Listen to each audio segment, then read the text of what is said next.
Well, welcome to a Pastor's Café. I'm your host, David. I am here with Pastor Steve Kern, and we'll be right back.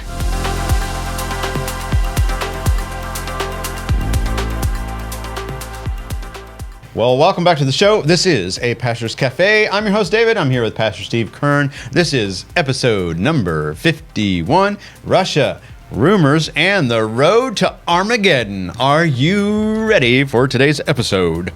I'm ready. You're ready. Well, I guess we'll just get right to the questions. Okay. Yeah, okay. That's what we're here for. Yeah, that's right. You know, it's good to see you. We actually took last week off, though. I know. Yeah. I missed it. I was on vacation. Well. I missed it, too. But well-deserved. I was having a lot of fun sitting by the ocean in my chair watching the waves roll in. Yeah, but who was taking care of the cow? Actually, we had Ryan on. Oh, Ryan. Yeah, Ryan. Yeah, on staff here. We had Ryan. Wow. Ryan came over and milked Hope for us. Well, you know, we let the calf out. You know, the calf is what, almost 2 months old. Oh wow, Bruno. And so we started the calf sharing actually when we got back. So I put Bruno away last night in the stall by himself. Lonely guy. No, Mama can see right into the stall. But then, okay, so that allows Mama to produce the milk overnight, and then we milk it, you know, in the morning, and we got nearly 3 gallons this morning. wow. But while we're gone, it was only like a gallon and a quarter, a gallon and a half, because we were letting the calf out all. So little Bruno's been drinking quite a bit. But it was growing. Yeah, it was nice to have someone come to your house and milk the cow and The cow. tell the cows that I, you know, miss them and I'll be home soon. Being a good neighbor. That's right. But it was really nice to see the cows. I went up to the fence, and they came up to the fence to me. And she kind of gave me that eye, like, you better not do that again. I missed you. I missed you.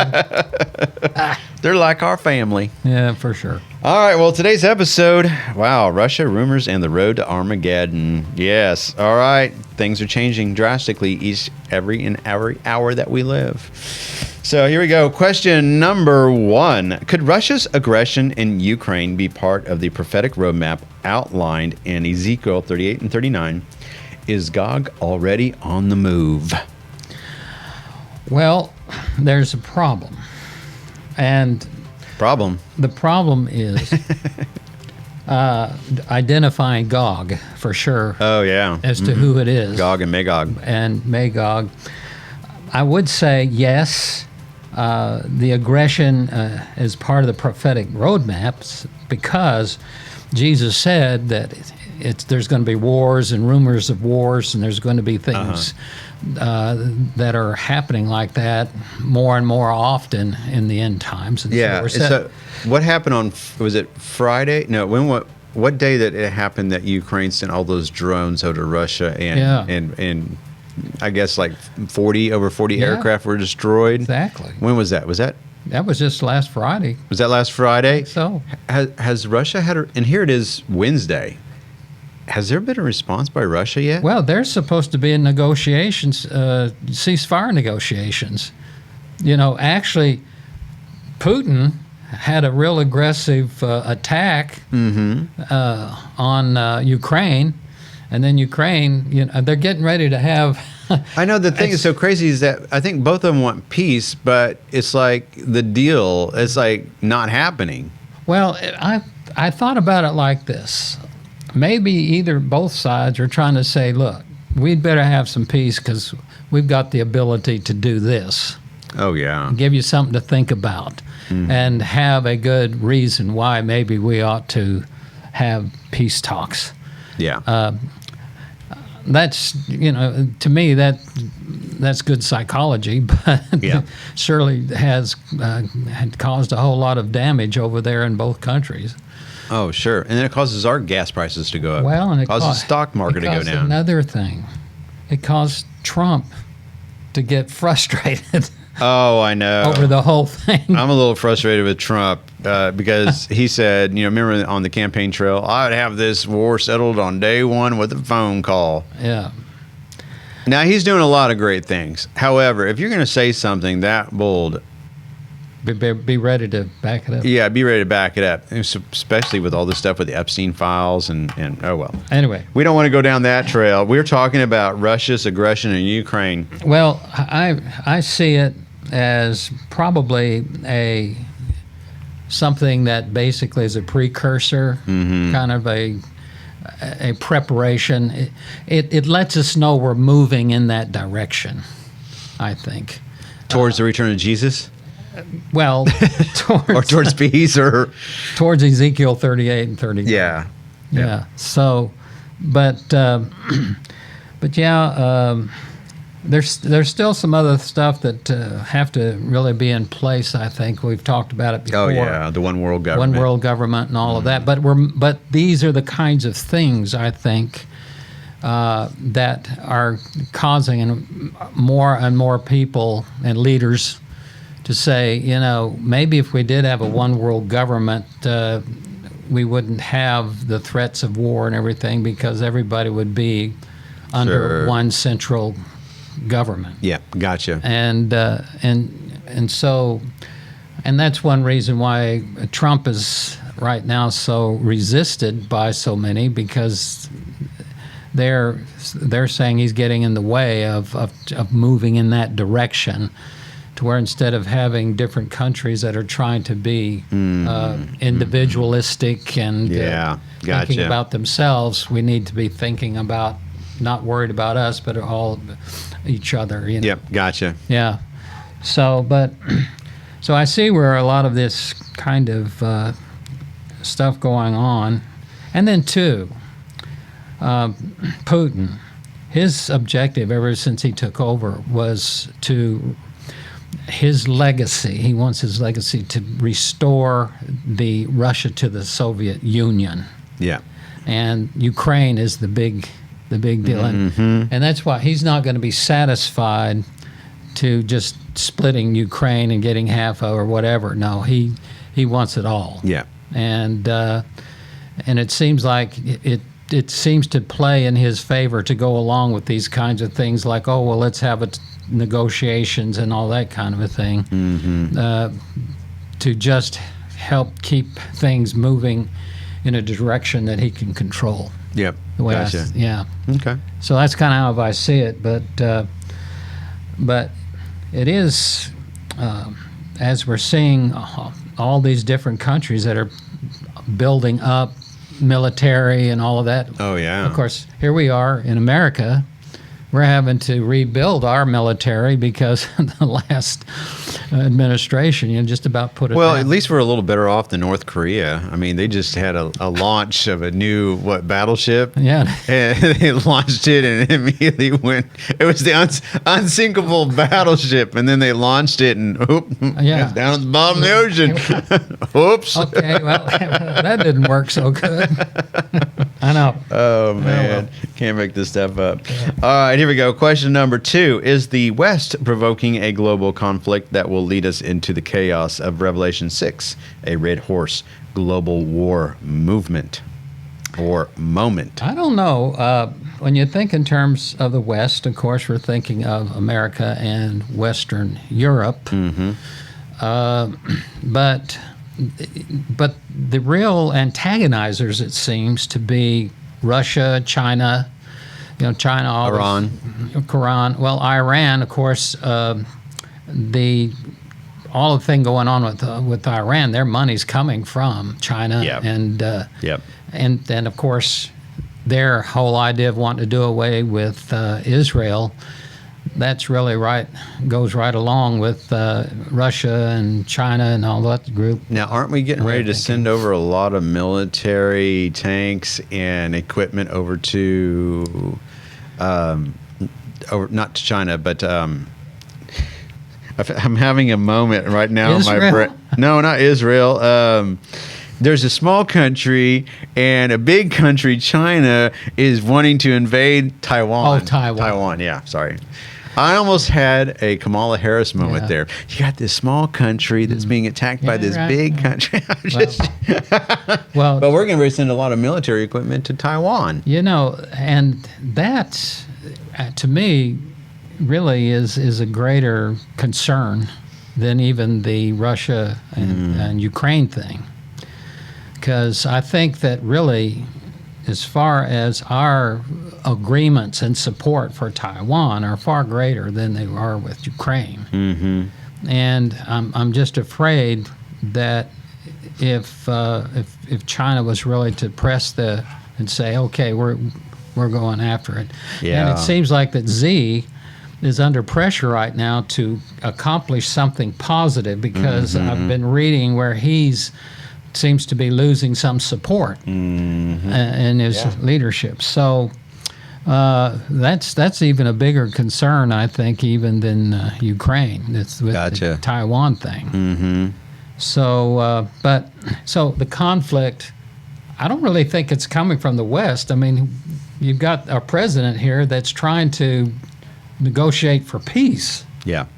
And like even the Saudi Arabia thing, is trying to get to where the countries over there can benefit more by not politically, but financially and everything, if they'll get along with each other and all of that. That's what it seems like he's trying to pull off. And but because America and Europe, they're still very much connected to the whole thing. They can't just say, "Oh, let it go." Well, the European nations are facing a little bit of problems themselves with the number of Islamic people that are overtaking the streets and doing things that they shouldn't be doing over there. Yeah. So things are in chaos in Europe right now. Well, hey, wait a minute. Have you not been in America here recently? Oh, I know. With all the people that have... Something happened, in Colorado, and then also something happened in Tennessee as well. Yeah, I know. It's just something... Every week there's one or two other things that keeps popping up. Yeah. And so much of it has to do with anti-Semitism. Yeah. And Pakistan support, not Pakistan, but what is it? The Philistines, what they used to be, Gaza and all that. Yeah. That here, China, Israel gets attacked by these Hamas and all these, and their people are killed and all this kind of a thing. And so then they retaliate, and all of a sudden they're the bad guys. I know. Because they're trying to protect themselves. I know. From getting these crazy, different terrorist groups that are basically Islamic. Yep. From being in Gaza now, because they've shown that their objective is to destroy Israel, and they don't need to have them right in their backyard anymore. And that's what, and they have a right to protect themselves. And so that's kind of a catch-22 kind of a thing. It's really, it doesn't even make sense that you're opposing somebody, a nation that's trying to protect themselves because they've been aggressively shown that there are groups out there that are wanting to destroy them. I don't know how much longer Russia or China, here we go again, Israel, gosh, there's so much going on. Yeah. Can really wait on Iran and the nuclear armaments that they seem to be gaining control. Yeah, and they keep negotiating and saying they're doing this and that, when in reality they're not doing anything but biding time. Yeah. And that's so obvious. And it's frustrating to me because it seems like we just keep going along with it. Yep. And surely they can see through all of that. You would think. You would think. Yeah. But so I really, I'm kind of surprised that really Israel hasn't just said, okay, guys, it don't matter. We're going in. Yep. Because those people have already said they want us off the face of the man. Now they might have the weapons to do that with if we wait any longer. Yep.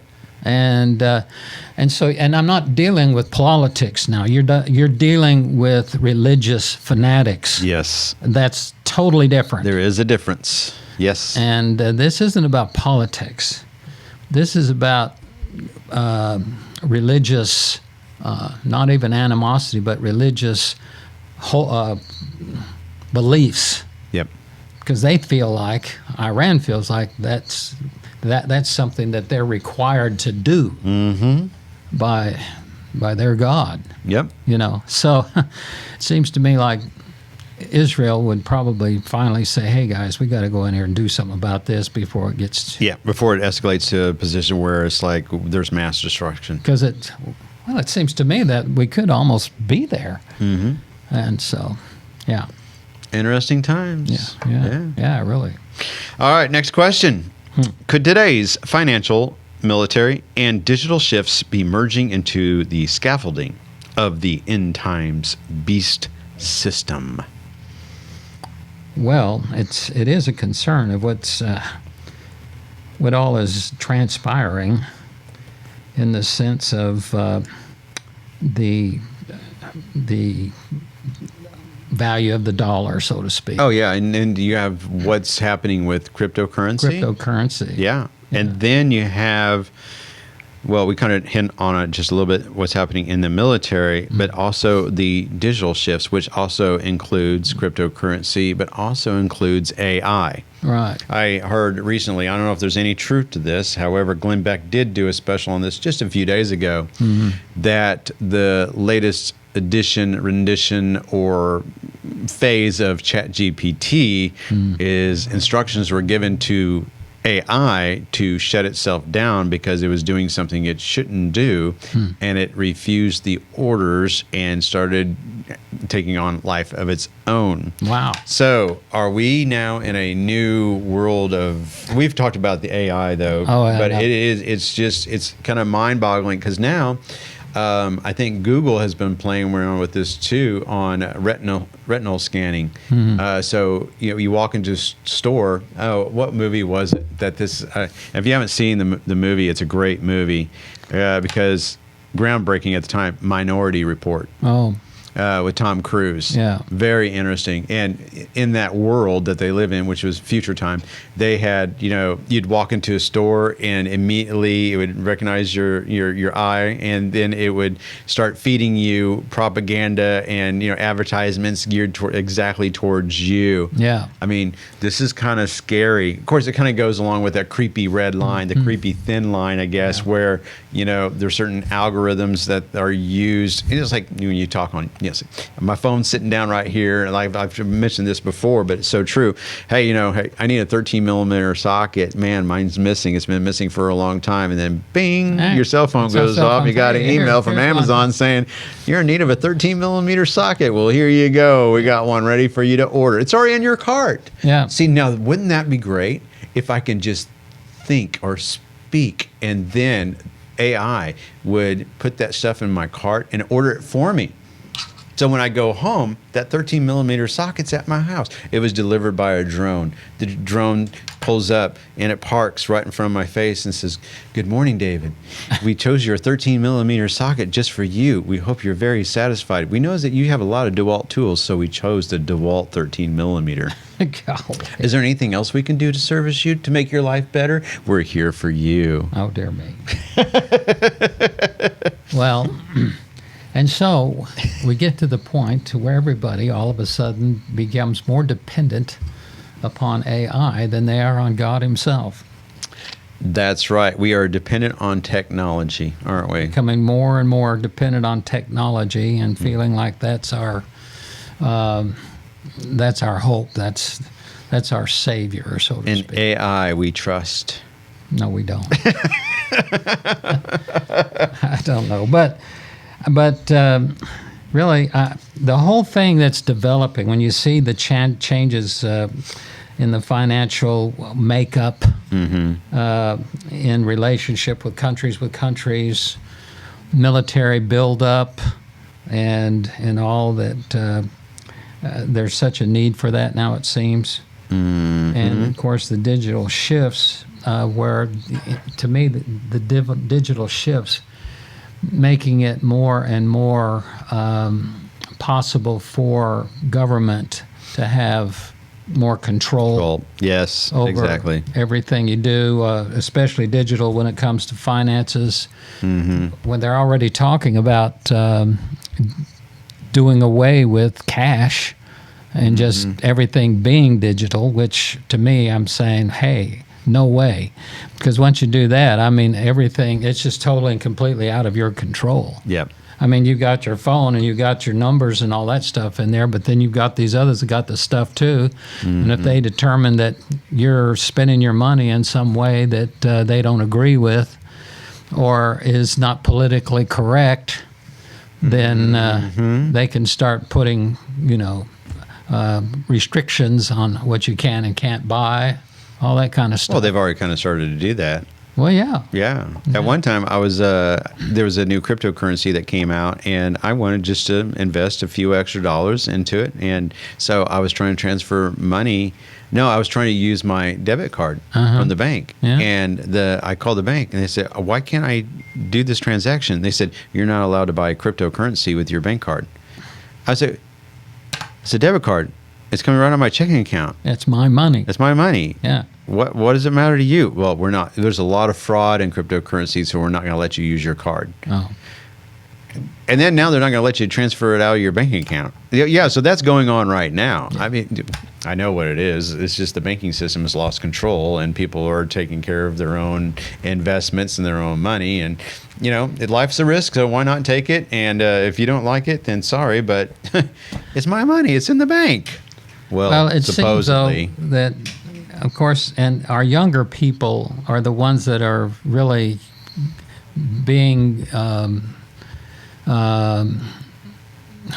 indoctrinated into, that's probably another right word. Molded into thinking with all of these additions that we have through computer and your phone and all of that, and just operating in that way rather than in that cashless society. In that cashless society way of thinking. But you can see how that, it's just like whenever we have trouble with our computer or whatever, what do? We go call our grandson or whatever, our son, to, hey, what's wrong with this thing? Explain it. And so the younger generations are already being, I don't want to use the word indoctrinated, but they're just that's what they're becoming accustomed to. Sure, as being the acceptable way now. I like not carrying a wallet. Yeah. A lot of older people, generalization, carry wallets. Yeah. Driver's license, all your credit cards, and your cash in your wallet. Me personally, no. I just slap a couple credit cards in my... No, see, you carry that around. You know what I carry around? Just that right there. That's my wallet. A couple of cards and stick it in my front pocket. You know why? Because I always feel like someone can lift a wallet out of my back pocket. Yeah. Also, it causes my back when I sit down. I want to make sure that my... You didn't notice, but I carry my wallet in your front pocket. Okay. Yeah. Well, I carry... You know who told me to do that? Who? My chiropractor. Really? Yeah. Well, it kind of makes sense because if you put it in your back pocket, when you sit down, you're not going to be quite level. You're going to be shifted and you're causing your spine, right? Isn't that what he said? That was a big mistake that it made because when I took it out of my back pocket and put it in my front pocket, I didn't need a chiropractor anymore. Yeah, I just don't like carrying a wallet, though. So I don't blame you. Or my keys. I just wish everything was just like fingerprint. No, see, it's convenient. My wallet's on my phone. My driver's license on my phone. Yeah. Scary, isn't it? Yeah, really, for sure. I mean, how is it like when you're driving down the road and all of a sudden you realize, wait a minute, where's my phone? Where's my phone?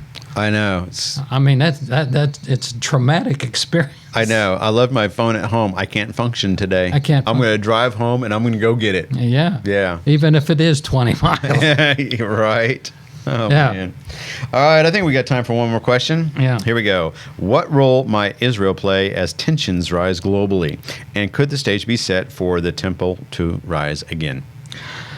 Well, I've read some things about how that there are things happening, even agreements being made, with the Muslims there in Jerusalem about them being able to, Israel being able to put a temple on the Temple Mount.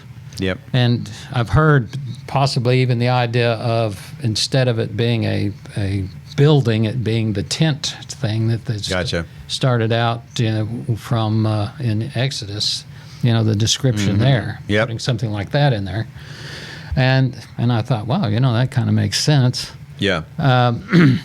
And so, but I do really feel like that it's amazing how that little bitty nation is so centrally involved in just about everything that's going on. Yep.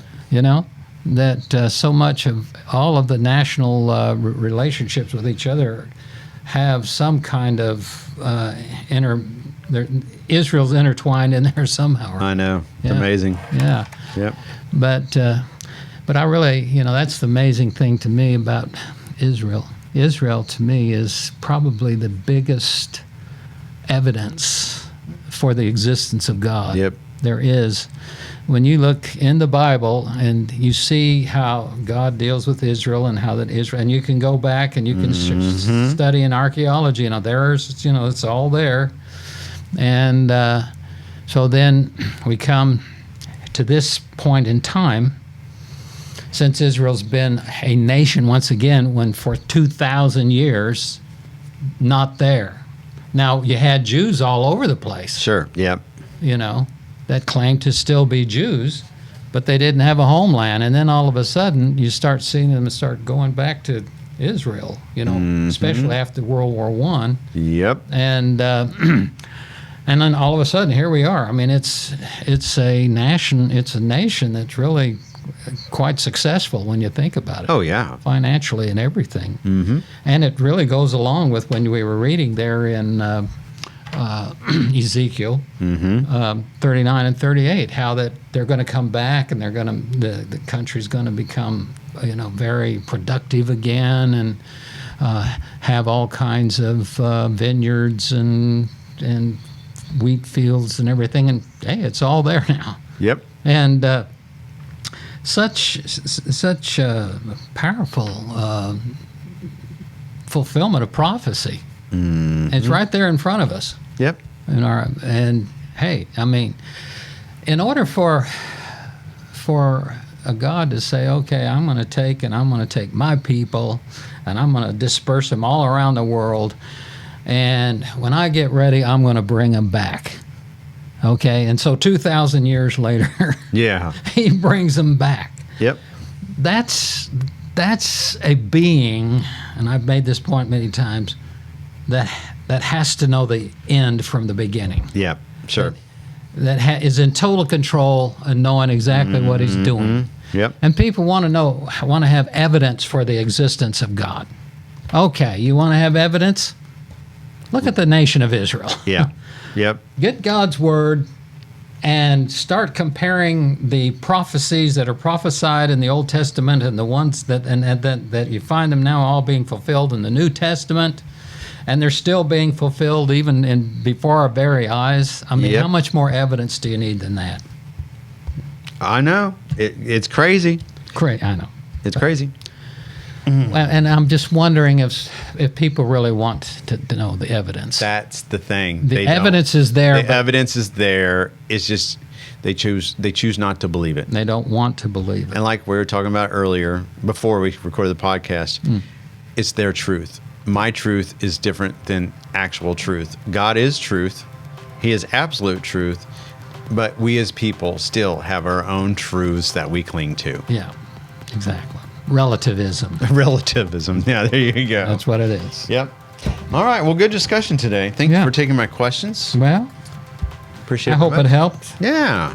Give us something to think about. Exciting times. Yes, for sure. Yeah. Life can be different a week from now. So. Yes. All right. Well, to our listening audience, thanks for tuning in for this week's episode of Pastor's Café, episode number 51. We'll see you back next week with episode number 52. Until then, take care and bye-bye.